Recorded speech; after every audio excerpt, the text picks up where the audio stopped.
जय श्री ओम नमः सिद्धिभ्ये ओम नमः सिद्धिभ्ये ओम नमः सिद्धिभ्ये नमो अरहन्ताणं नमो सिद्धाणं नमो आयर्याणं नमो अध्यायाणं नमो लोये सवसाम्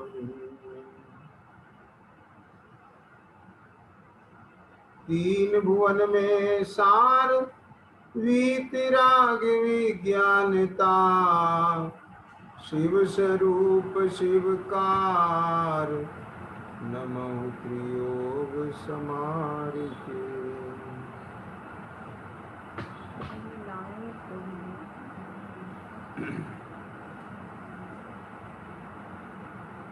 छेड़ाला जी ग्रंथ के प्रथम ढाल में चतुर्गति के दुखों के वर्णन में कल मनुष्य गति के दुखों की चर्चा चल रही थी कि बालपने में ज्ञान न लहो तरुण समय तरुणीरत रहो अर्ध मृतक सम बूढ़ापनो कैसे रूप लखे। वास्तव में मिथ्यात्व आदि भाव के साथ में यह जीव किसी भी पर्याय को प्राप्त हो जाए, चाहे वह मनुष्य पर्याय को ही प्राप्त क्यों न हो जाए,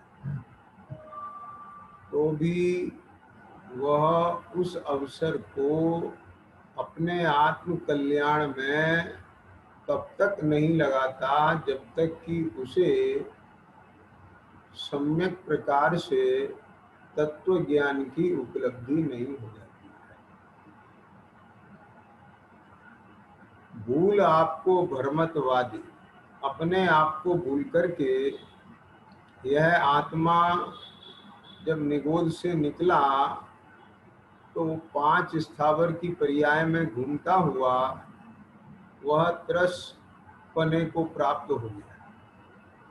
अब जब तक असंगी पंचेंद्री रहा तब तक तो मजबूरी थी, उसमें अपने आत्म स्वरूप को जानने समझने की ही योग्यता नहीं मिली।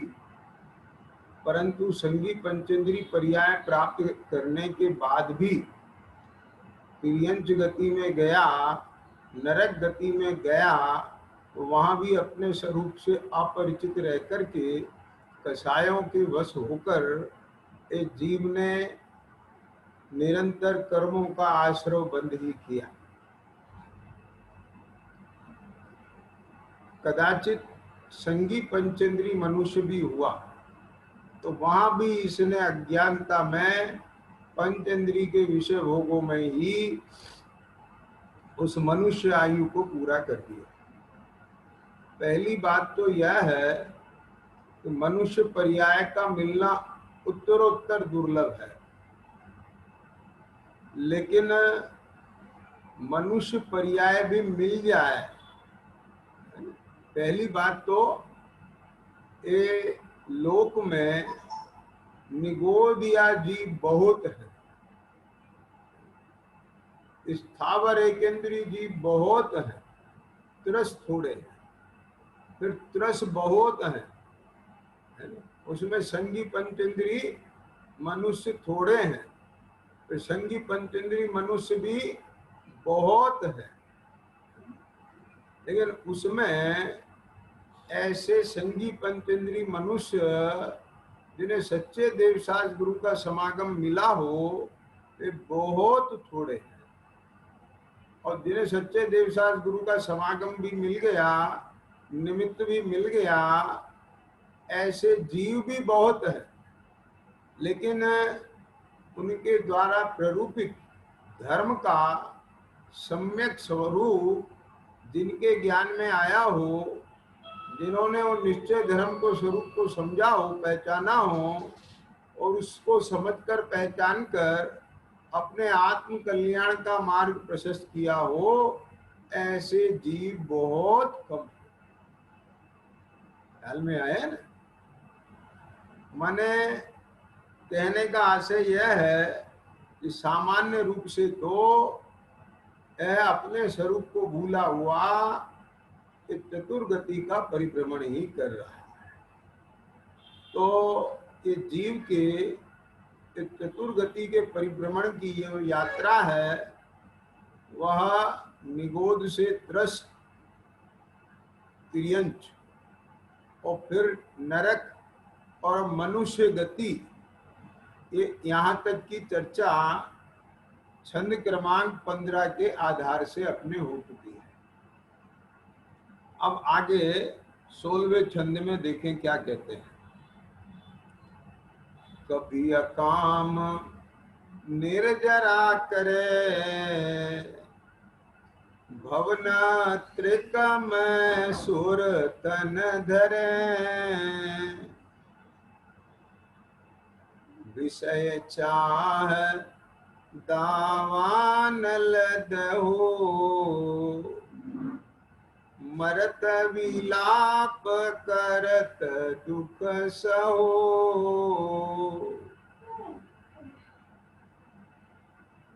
यहाँ कहते हैं कि इस जीव ने कभी मनुष्य गति में अथवा तिर्यंच गति में कभी अकाम निर्जरा की हो, तो उस निर्जरा के फल से यह मरने के बाद भवनत्रिक में देव पर्याय धारण करता है। ख्याल में आया ना? अब इसमें ये दो बातें आई हैं। एक तो अकाम निर्जरा और एक भवनत्रिक। इसे समझने के लिए पहले तो अपने को ये भवनत्रिक में सुरतन धरे, ये भवनत्रिक क्या है पहले ये बता देते हैं। तो देखो, देव 4 प्रकार के होते हैं। भवनवासी, व्यंतर, ज्योतिष और वैमानिक, ये 4 प्रकार के देव होते हैं। जो सम्यक दृष्टि जीव हैं, वे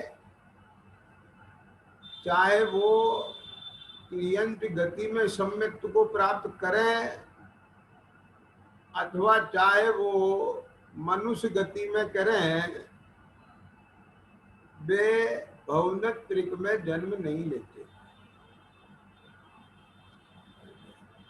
यानी जो सम्यक दृष्टि जीव है वो भवनत्रिक में जन्म नहीं लेता, वो वैमानिक देव बनता है। अभी अगले 17 नंबर में विमानवासी की भी चर्चा आएगी, लेकिन यहाँ अभी भवनत्रिक की बात चल रही है। तो ये भवनत्रिक का मतलब है भवनवासी, व्यंतर और ज्योतिष। ये जो 4 भेद हैं देवों के, उन 4 भेद में से ये 3 भवनत्रिक कहलाते हैं। तो जो मिथ्या दृष्टि जीव हैं, वे यदि मना ऐसा नहीं है हाँ, कि वो वैमानिक में नहीं जा सकता है, लेकिन मुख्य रूप से है ना, ये कहाँ जाते हैं? भवनत्रिक में जाते हैं। तो ये भवनवासी, व्यंतर और ज्योतिष, ये भवनत्रिक कहलाते हैं। अभी उनकी चर्चा अपन अलग से और विस्तार से करेंगे। ये भवनवासी, व्यंतर और ज्योतिष ये क्या है। अब थोड़ी सी चर्चा अपन अकाम निर्जरा की करते हैं। देखो, 7 तत्वों में एक निर्जरा तत्व है, ख्याल में आ गया ना। तो अब ये निर्जरा क्या है? ये द्रव्य निर्जरा और भाव निर्जरा। तो यहाँ पर द्रव्य निर्जरा का मतलब है ये जो आत्मा है और आत्मा के प्रदेश हैं, तो उस आत्मा के साथ में एक कारमाण शरीर अनादि काल से है। आप बात समझने की चेष्टा करें। उस कारमान शरीर का कोई नया बंधन नहीं हुआ, वो अनादि से है। और वो जो कारमान शरीर आत्म प्रदेशों के साथ बंधन रूप है ना, तो जो नए कर्म आके बंधते हैं वे उस कर्म के साथ बनते हैं, क्योंकि वो कारमान शरीर पुद्गल है। तो पुद्गल का पुद्गल के साथ बंधन होता है, पुद्गल का आत्मा के साथ बंधन नहीं होता है। बात समझे ना? तो कौन से पुद्गल के साथ बंधन होता है? कि जो कर्म पुद्गल आत्मा के साथ अनादि से, और उसके साथ वो बंधता है, और उसमें से कुछ कर्म निर्जरीज हो जाते हैं, कुछ बन जाते हैं, निर्जरीज हो बन जाते हैं, ऐसे चलता है। तो आत्म प्रदेशों के साथ पूर्वबद्ध कर्मों का, पहले से बंधे हुए कर्मों का आत्म प्रदेशों से फिर जाना, झड़ जाना, वो कहलाता है निर्जरित हो जाना। तो देखो, इस सबको पता ही है कि एक होता है प्रकृति बंध, प्रदेश बंध, स्थिति बंध, अनुभाग बंध। तो ये जो प्रकृति प्रदेश बंध हैं, इनके साथ उस कर्म की कितनी स्थिति है और वो कर्म कैसे रस के साथ उदय में आएगा अनुभाग के साथ में, ये सब नक्की पहले से होकर के रखा रहता है। अब कुछ कर्म तो निरंतर झड़ ही रहे हैं, ऐसा नहीं है।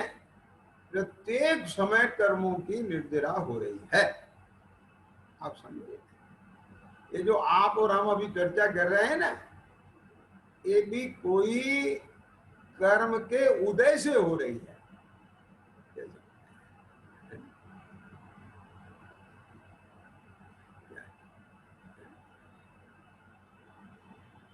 अपना अंतराय कर्म का क्षयोग समय है, तो अब ये लाभ हो रहा है क्या? अब मान लो अंतराय आ जाए, समझे, तो कोई ना कोई कारण फंस जाएगा। आपकी भावना होते हुए भी ये नेट गड़बड़ कर जाएगा, कोई आ जाएगा, कोई काम फंस जाएगा, आपको सुनने नहीं मिलेगा। यानी तत्व ज्ञान की बात सुनने के लिए मिल जाए, ये भी अपना बहुत बड़ा भाग्य समझना चाहिए। तो इस समय जो अपना उस जाति का कर्म है उसका उदय चल रहा है और वे कर्म निर्जरित हो रहे हैं, और इस समय अपने जैसे भाव हैं उनके अनुसार फिर नए कर्मों का आश्रय भी हो रहा है। ये जो मकान का संयोग है, परिवार का संयोग है, ये हर समय ये मीटर चल रहा है। मान लीजिए किसी वस्तु का आपके साथ 20 साल संयोग रहना है, तो हर समय उसका मीटर चल रहा है, उसके जो कर्म है वो खिर रहे हैं, और जिस समय वो पूरे खिर जाएंगे वस्तु का वियोग हो जाएगा।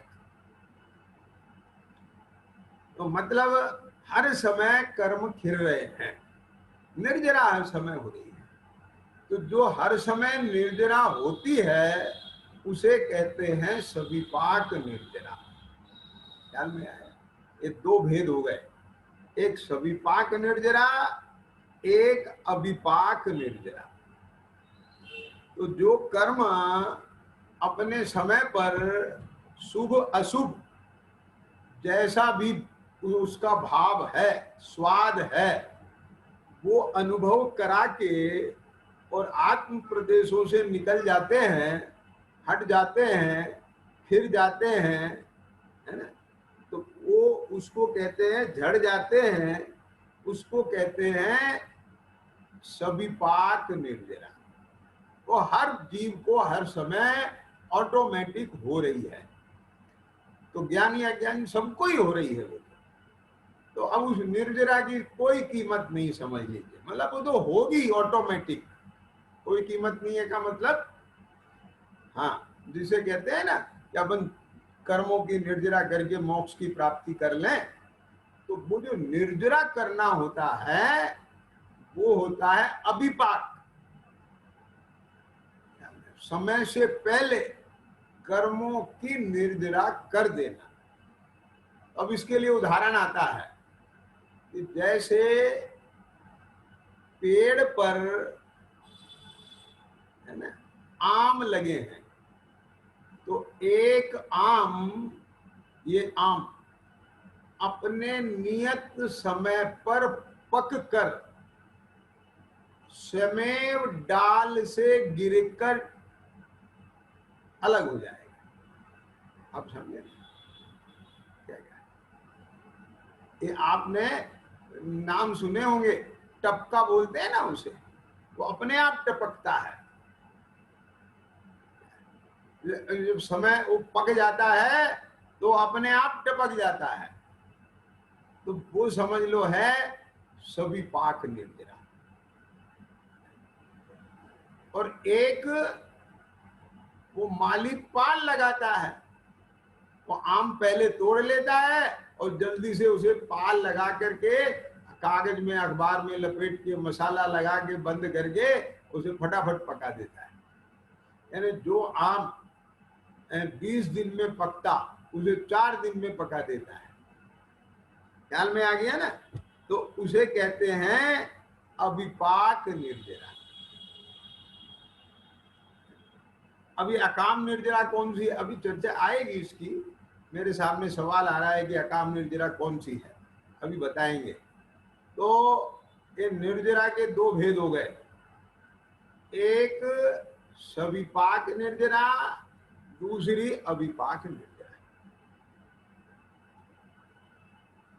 तो इसमें ये बात आई है कि सविपाक निर्जरा तो सभी जीवों के स्वयं हो रही है, लेकिन जो अविपाक निर्जरा है,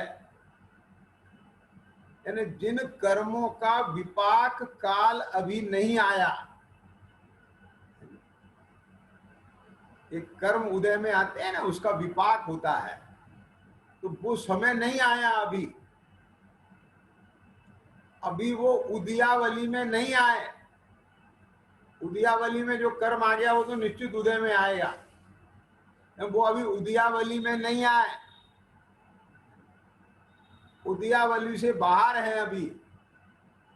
तो उन कर्मों को ज्ञानी अपने स्वरूप स्थिरता से, शुद्धि की वृद्धि से, यानी तपश्चर्या से, तपसा निर्जरा च, तो जो उदयावली में लाकर छिपा देता है समय से पहले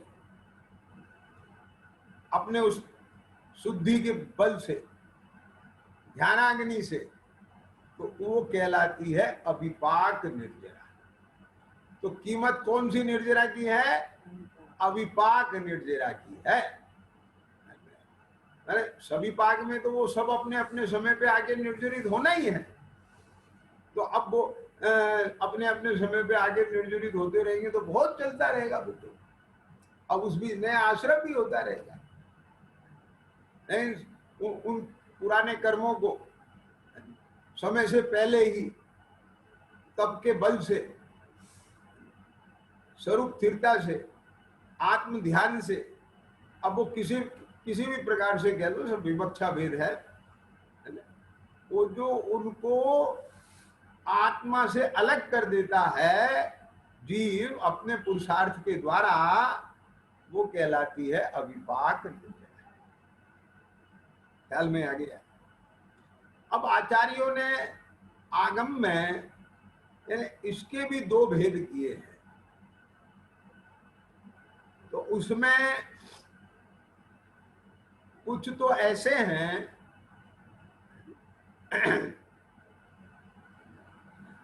कि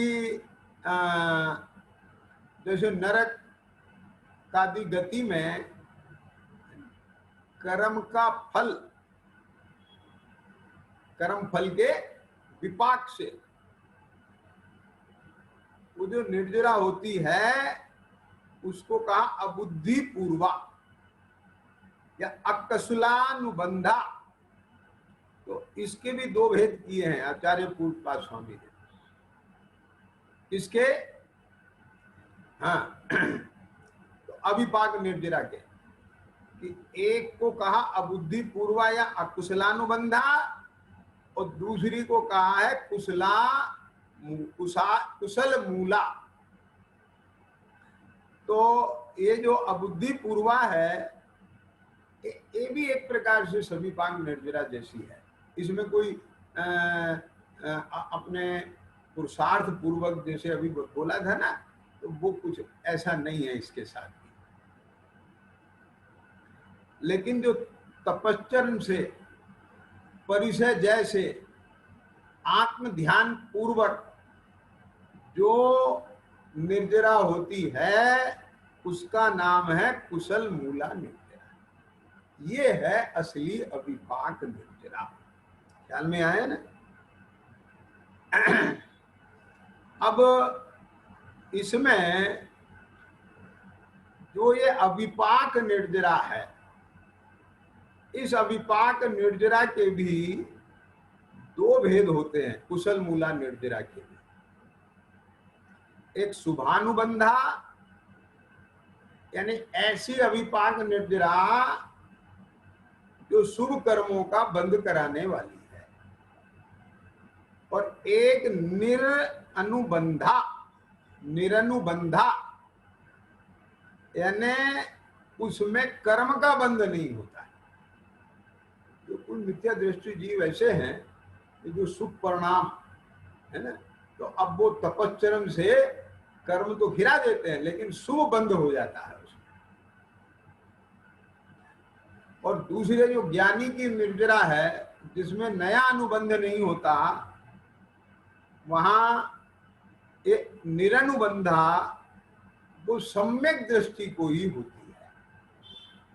तो अब इसमें एक असली कौन सी निकल के आ गई है कि सम्यक दृष्टि को होने वाली ये जो निरनुबंधा है ये है वो अविपाक निर्जरा जो मोक्ष मार्ग में निर्जरा पूर्वक मुक्ति की प्राप्ति कराती है। दुख कार्यकारी है समझो।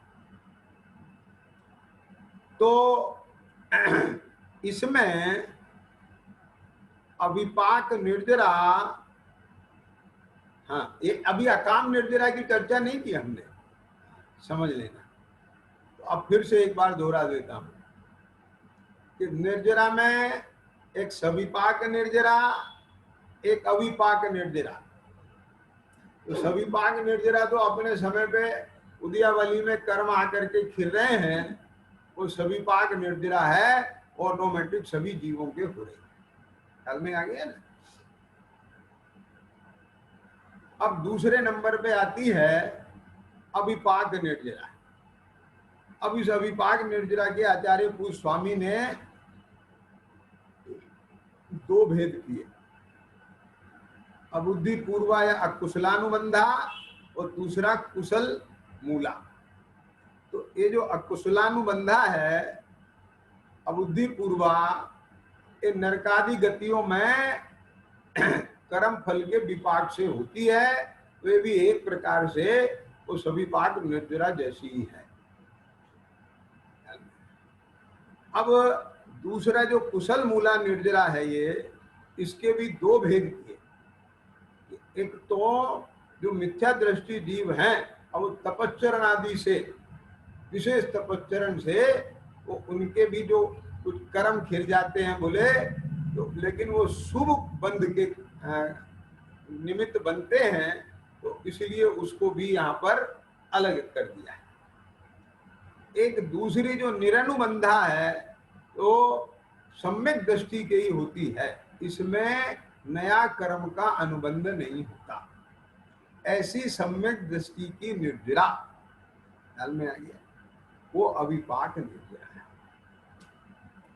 अब ये अकाम निर्जरा क्या है? तो अकाम निर्जरा अगर परवस्था से किसी ने बंधन का दुख सहा बिना इच्छा के, शांति से, तो इच्छा निरोधस तप है ना, तो इच्छा का निरोध तो हुआ लेकिन परवस्था से हुआ और उसमें शांति बनी रही, तो वहां वो अकाम निर्जरा कहलाती है।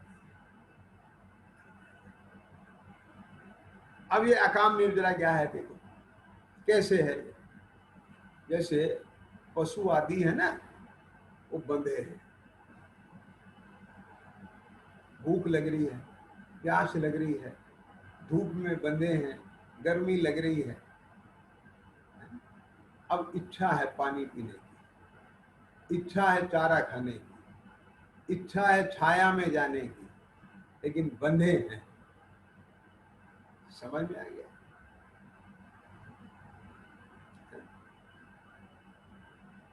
तो अब आकुलता तो है उन्हें, समझ लीजिए, लेकिन उसमें संकलेश नहीं है, शांत है, यानी उस प्रतिकूलता को सह रहे हैं। तो ऐसे ना चाहते हुए भी किसी परवस्था से जो इच्छा को रोकना होता है, आप समझ गए ना, शांति से उस दुख को सहना है, क्या कहा, उस काल में जो कर्म आत्म प्रदेशों से झड़ते हैं वो अकाम निर्जरा कहलाते हैं। एक अलग कैटेगरी निकली ना,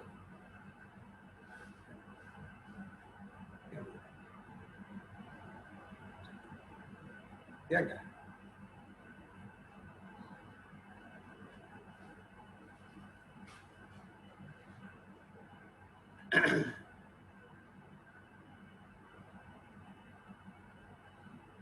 जैसे आप मान लो विधान में बैठे हैं, विधान में लगते हैं ना, अब आपको भूख लग रही है, प्यास लग रही है, लेकिन विधान पूरा करके ही भोजन करेंगे, हम नहीं करेंगे। समझ गए? और आप अपना भाव होता है उसे इच्छा को दबा देते हैं। रात में प्यास लग जाती है, लेकिन शांति से उसको सह लेते हैं। अब बात समझ गए ना? तो ये सब पशुओं की तो मैंने बताई है। मान लीजिए, हाँ सुनना ध्यान से, घर में कोई बड़ा बुजुर्ग है, अब वो अपने कमरे में पड़ा है और उसे प्यास लग रही है, उसने आवाज लगाई, किसी ने सुना नहीं, अब उसने सोचा कोई बात नहीं, जब कोई आएगा तब कहते। तो अब वो परवश है ना, पराधीन है ना, तो उसने उस प्यास को सहा, पानी पीने की इच्छा को दबा दिया, निरोध कर दिया। चाहना है अभी, न चाहते हुए भी, यानी स्वरूप लीनता पूर्वक इच्छा उत्पन्न ही ना हो, ये तो सम्यक दृष्टि ज्ञानी की बात है। लेकिन वो जो अज्ञानी जीव है ना, वो अज्ञानी जीव के भी, वो अज्ञानी जीव के भी वहां इच्छा को उसने निरोध किया है, जबकि इच्छा करना चाहता है, इच्छा पूरी करने की चाहना है। क्या समझ में आ गया ना? लेकिन मजबूरी से, परिस्थिति से, परवशता से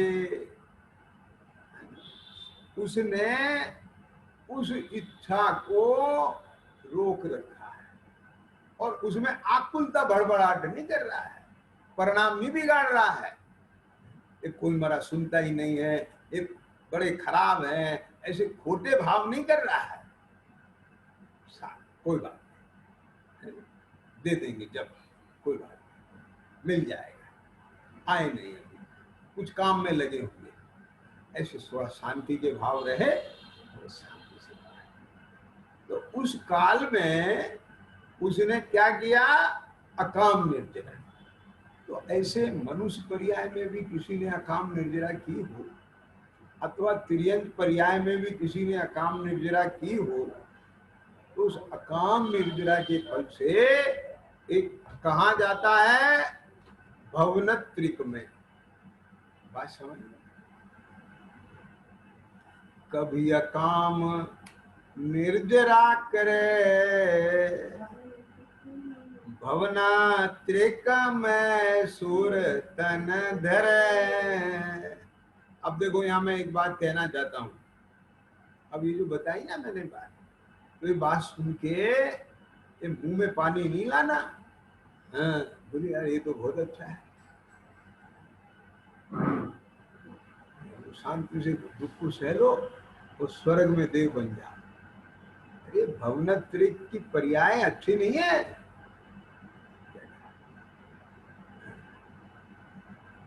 इसमें ऐसा निदान मत बनाना, ये तो बहुत सरल है। ये तो अज्ञानी जीव के ऐसी कसाई की मनता होती है, उस काल में वो जीव के अकाम निर्जरा के फल से वो भवनत्रिक में चला जाता है। भवनत्रिक में सम्यक दृष्टि नहीं जाते, ये नियम है।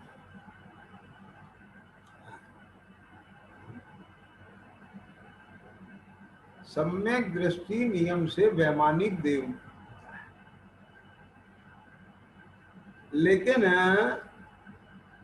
ये जो भवनवासी व्यंतर है ना, ये वहां रहते हुए दूसरे सम्यक दृष्टि देवों के निमित्त से सम्यक दृष्टि हो जाते हैं। अब आप कहोगे कि सम्यक दृष्टि देवों का निमित्त कैसे मिल गया? कोई जीव वहां जाके सम्यक प्राप्त कर सकता है। क्या सम्यक तो लेके नहीं जाता भवनत्रिक में, लेकिन भवनत्रिक में सम्यक प्राप्त कर लेता है। ख्याल में आ गया? अभी हम चर्चा करेंगे ये तीनों प्रकार के देवों की। तो अब देखो, अभी दुखों की चर्चा नहीं आई है यहाँ पर। अभी तो मैंने अकाम निर्जरा की बात बताई है। तो चूंकि अकाम निर्जरा की बात बता रहे थे, उस परिप्रेक्ष्य में सभी पाक अभिपाक ये भी बता दी, क्योंकि इसके बारे में थोड़ा सा रहता है कि सभी पाक निर्जरा क्या होती है, अभिपाक निर्जरा क्या होती है। ख्याल में आ गया ना? तो उसकी भी अपन ने चर्चा की है। समझ में आया? तो अब यहाँ कहते हैं कभी अकाम निर्जरा करें भवना त्रिक में सुर तन धरे विषय चाह दावानल दहु मरत विलाप करत दुख सहो। वहां पर जो ये भवनत्रिक के देव हैं, इसमें 3 भेद बताए हैं, भवनवासी, व्यंतर और ज्योतिष।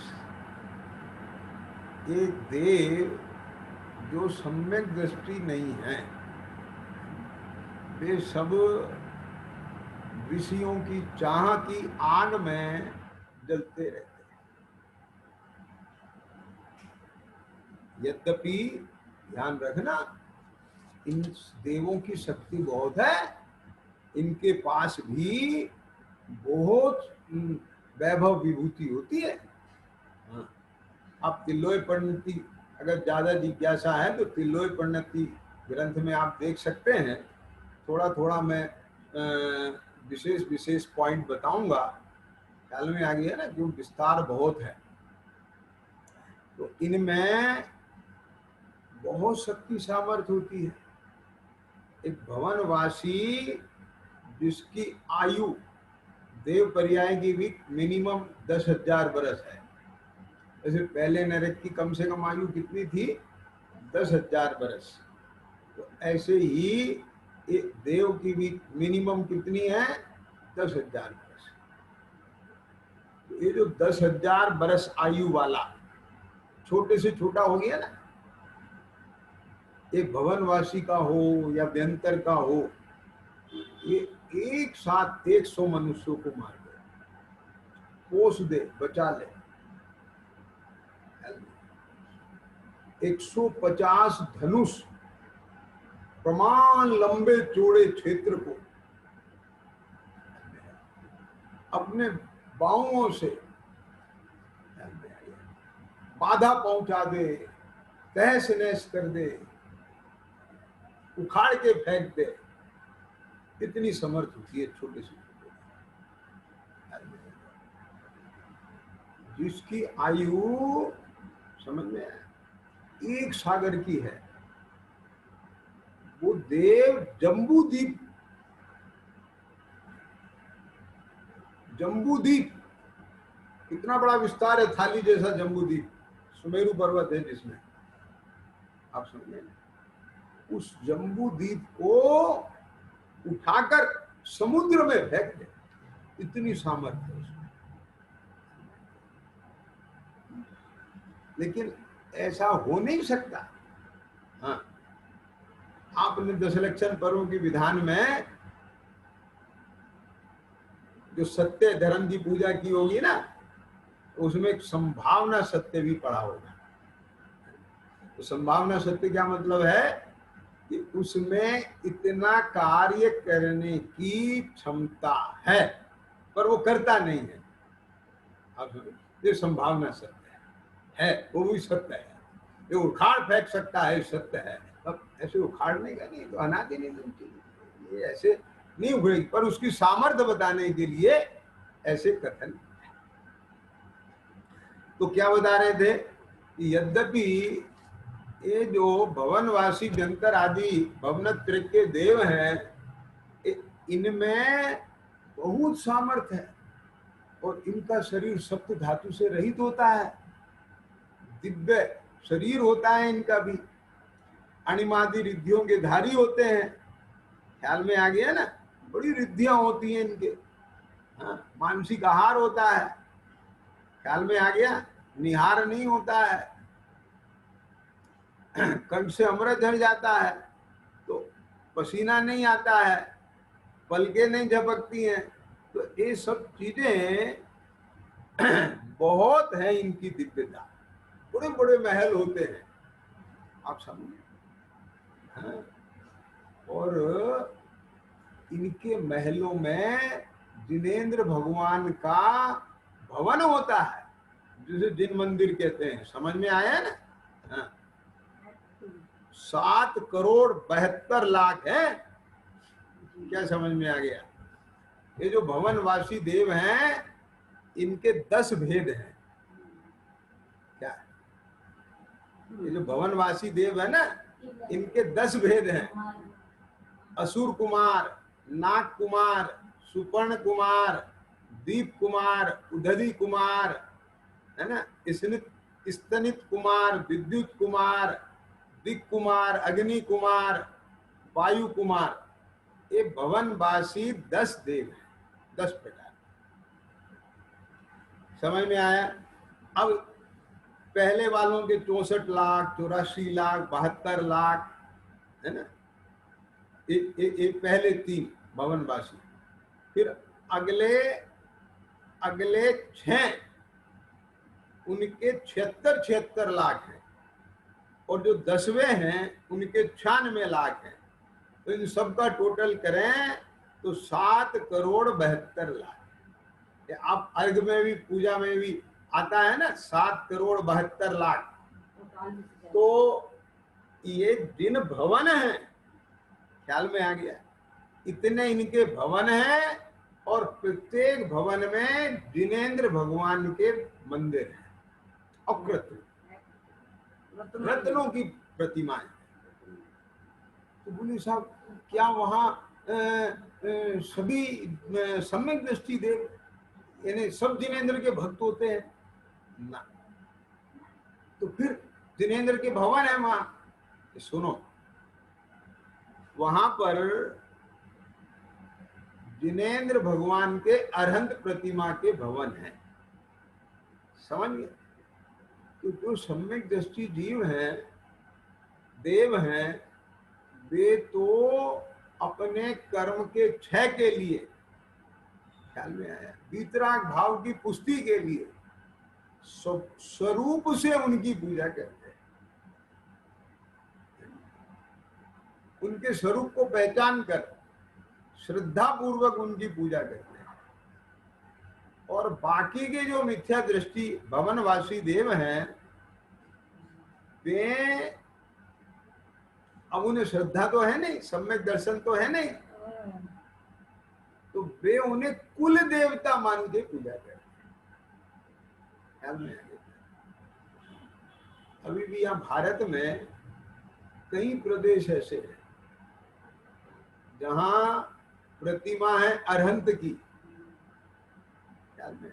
और वो आदिवासी लोग, गांव के लोग उन्हें कुल देवता मान करके उनकी पूजा करते हैं। अब वो अपने अपनी मान्यता से कोई कढ़ी चढ़ा रहा है, कोई चावल ला रहा है, कोई कुछ भी चढ़ा रहा है, करते हैं। ये हमारे कुल देवता है। खैर, तो वहां 7,72,00,000 इनके भवन है, इनके भवनवासियों के, और उनमें सब में जिनेंद्र भगवान के मंदिर हैं। समझ में आ गया ना? तो वहां सब एक भवनवासी देव रहते हैं। ख्याल में आ गया? अब हाँ, तो अब इसमें एक बात समझिए,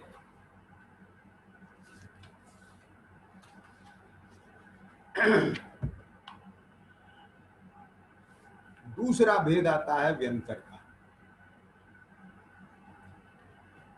जो ये भवनवासी हैं, ये भवनों में रहते हैं, इसीलिए इनको भवनवासी है। और जो ये व्यंतर हैं, ये विभिन्न देशांतरों में रहते हैं, इसलिए इन्हें व्यंतर कहते हैं। इनके 8 भेद हैं। किन्नर, किम पुरुष, महोरग, गंधर्व, यक्ष, राक्षस, भूत और पिशाच। इनमें ये जो भूत और पिशाच नाम के हैं ना,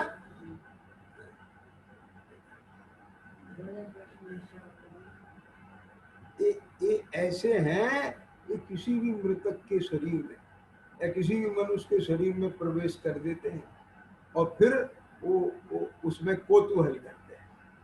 ये व्यंतर होते हैं, और इसमें मुख्य रूप से ये भूत और पिशाच जाति के देव ज्यादा करते हैं। तो ये जो आप सुनने में आता है ना कि उसके माथे पे व्यंतर आ गया, तो ये व्यंतर जाति के होते हैं। ख्याल में आ गया? तो इस प्रकार से ये भी भवनत्रिक के देव कहलाते हैं। और अधिकांशतः है ना, ये रत्न प्रभा पृथ्वी के खर भाग और पंख भाग में इनके निवास स्थान है। इसके अलावा द्वीप और समुद्रों के ऊपर इनके हैं, और पर्वत आदि के ऊपर इनके निवास स्थान है। समझ गए ना? और ये मध्य लोक में भी कहीं भी अनेक स्थानों पर निवास करते हैं। ये व्यंतर जाति के देव हैं। अब तीसरे नंबर पे आते हैं ज्योतिष देव। थोड़ा सा मेरे को भाव आया कि इनकी भी जानकारी हो जाएगी आप सबको, संक्षेप में मैं बता देता हूं। तो जो ज्योतिष देव हैं ये 5 प्रकार के होते हैं। सूर्य, चंद्र, ग्रह, नक्षत्र और प्रकीर्णक तारे। क्या समझ में है? तो ये जो हैं ये ज्योतिष देव कहलाते हैं। समझ में आ गया? अब देखो, ये जो अपनी पृथ्वी है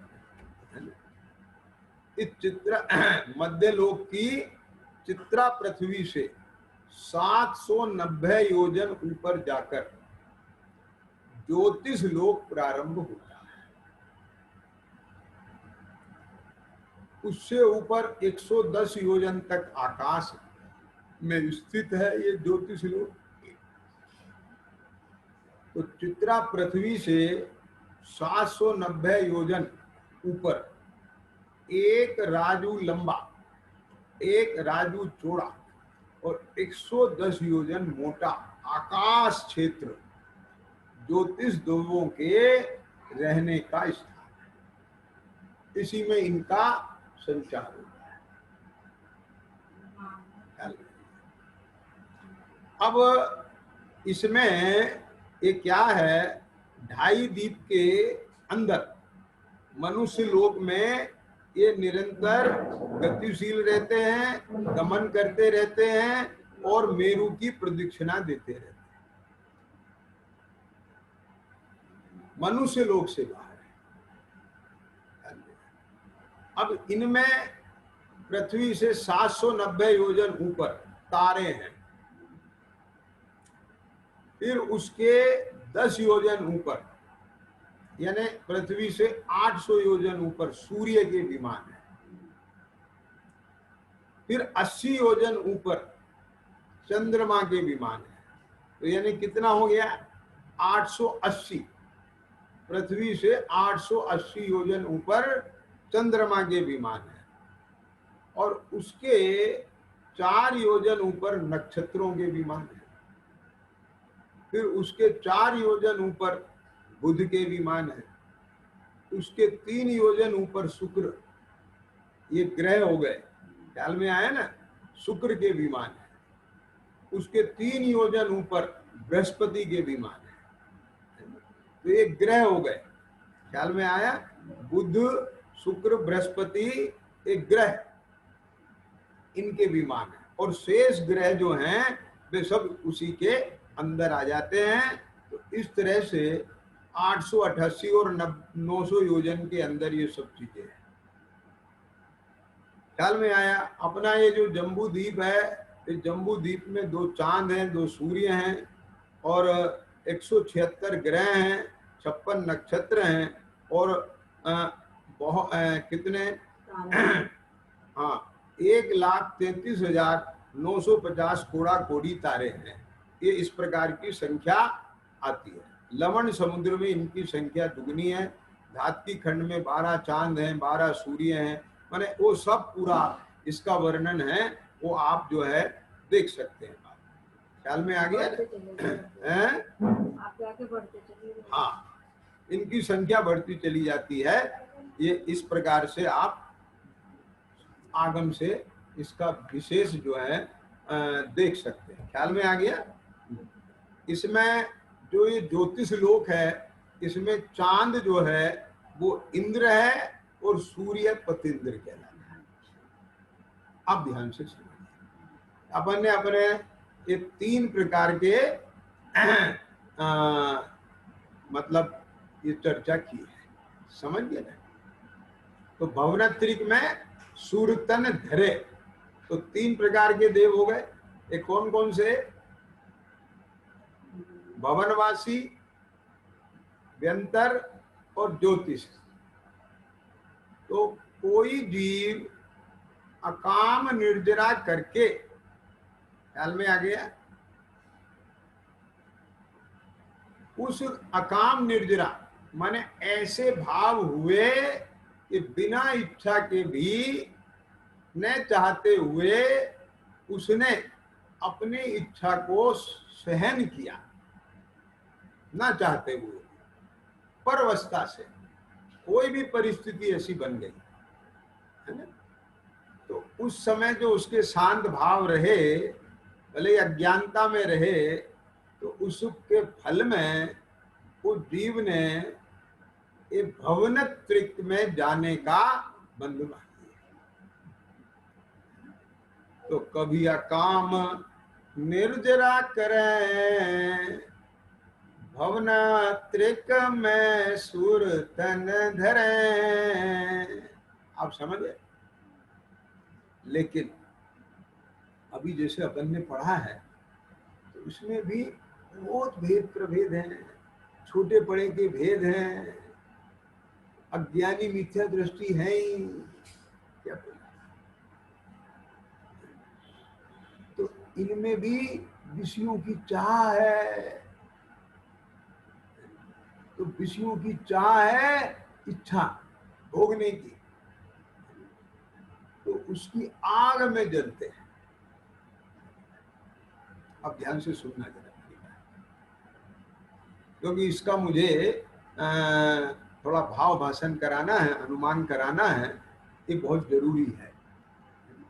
नहीं तो जीवों को ऐसा लगता है कि देवताओं के तो मजे हैं, देखो कितने दिव्य शरीर है, 7 धातु रहित है, उनकी देवियां होती हैं, ऐसे भवन होते हैं, कैसा मजा रहता होगा, इतनी सामर्थ्य है, विमान है, इधर उधर जाते हैं, ये कर सकते हैं, वो कर सकते हैं, और भी कुछ नहीं, उन्हें खाने पीने की तो टेंशन नहीं है ना। क्या कहा, अमृत झड़ जाता है ना, तो उनके कोई बीमारी तो नहीं होती ना, पसीना आता नहीं है। यहाँ से तो बहुत अच्छा है कि सुनो, वो निरंतर आकुलित रहते हैं वहां भी। क्या क्या ये सब होने पर भी, हाँ, ये सुनना ध्यान से। मैंने ऐसे बहुत खरबपतियों के घर देखे हैं, आपने भी देखे होंगे, जिनके बदन पे हीरे जुड़े रहते हैं, सोने चांदी के प्लेटों में खाएंगे,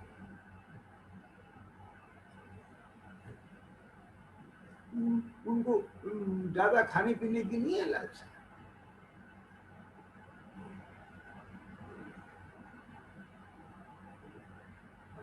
पता नहीं क्या देख देख के पेट भर जाता हूँ, जरा हमारा सब टेस्ट कर लिया, थोड़ा सब कुछ, कोई दिक्कत नहीं। ड्राइवर खड़े हैं सबके अलग अलग, एक के बाद 2-2 4-4 गाड़ियां हैं, बात समझ। पहले के प्रिय यहाँ के पूरे स्वर्गों जैसे ठाठ हैं उनके, ये सब कुछ होते हुए भी उनके घर के भीतर ही परस्पर में दुरानी जेठानी को लेकर के, अड़ोसन पड़ोसन को लेकर के, अपने किसी समूह में किसी दूसरी थर्ड पर्सन को लेकर के, ख्याल में आ गया ना, वो कसाय बनी रहती है, हर समय वही दिमाग में रहता है, ये अपने आप को ज्यादा बनता है, जिसने अपने आप का ज्यादा रूप बना रखा है। ये हमको कुछ नहीं समझती है, ये हमको कुछ नहीं समझता है। बस अब उसके अंदर में मान कसाएगी, लोभ कसाएगी, ऐसी तीव्रता रहती है, उसे खाने पीने का नहीं है, बाहर कुछ नहीं है, लेकिन मैं इससे बड़ा कैसे, मेरा वर्चस्व कैसे, इसे कैसे दबाया जाए, ये आग अंदर में जली रहती है। मैं मतलब समझ में आ गया। तो स्वर्गों में भी क्या दूसरों के ज्यादा वैभव को देख देख करके जुड़ते हैं, दुखी रहते हैं। बात समझिए। तो अज्ञानी जहां रहेगा दुखी रहेगा। देखो शारीरिक कष्ट नहीं है, मानसिक कष्ट बहुत है उन्हें, और मानसिक कष्ट का कारण उनके अपने अंदर की कसाय है। अभी जो मैंने आपको ये उदाहरण दिया है, उन्हें शारीरिक कष्ट कौन सा है? एयर कंडीशन गाड़ी, एयर कंडीशन बंगले, नौकर चाकर, कुछ करना नहीं, सब करा कराया मिलना है, तो भी हर समय मानसिक कष्ट है। तो बोलो समझ में आया? तो सुखी के दुखी।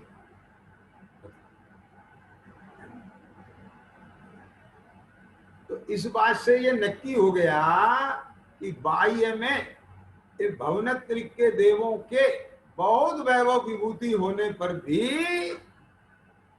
ये मैंने सब बताया है। इसलिए देखो, एक तो उनका स्वरूप बताया, और मैं आपको एक चीज बता दूं ना, ये जो मैंने अभी ज्योतिष देवों के जो 5 भेद बताए हैं, सूर्य चंद्र ग्रह नक्षत्र तारे, ये चमकते हैं ना आसमान में, ये विमान है, यानी वो वहां के जो वो एक तरह से उद्गल परमाणु है ना, वो उद्योत रूप है, वर्ण गुण की पर्याय, ये चमकदार है ऐसे, तो जो इतनी दूर से भी चमकते हैं। ख्याल में आ गया कि नहीं? तो ऐसे ये ज्योतिष देव, वहां भी जिन भवन है, क्या समझ? तो इतना सब वैभव होने पर भी उनकी 6 महीना पहले अल्टीमेटम बजता है। यानी अल्टीमेटम क्या है? माला होती है गले में, वो मुरझा जाती है। तो उनको एक ख्याल आ जाता है उस समय कि बस अब मेरी आयु 6 माह शेष रह गई, और वो वहां भयंकर विलाप करता है ना, इतना दुखी होता है कि ये सब छूटने वाला है। जब था तब औरों के देख देख के दुखी था, और अब जब उसे पता चल गया 6 महीने की आयु शेष रह गई, तो ये भी छूट जाएगा। बात समझ लीजिए, अवधि ज्ञान होता ही। तो विषय चाह दावानल दहो, मरत विलाप करत दुख सहो। विलाप करते करते मरता है 6 महीने।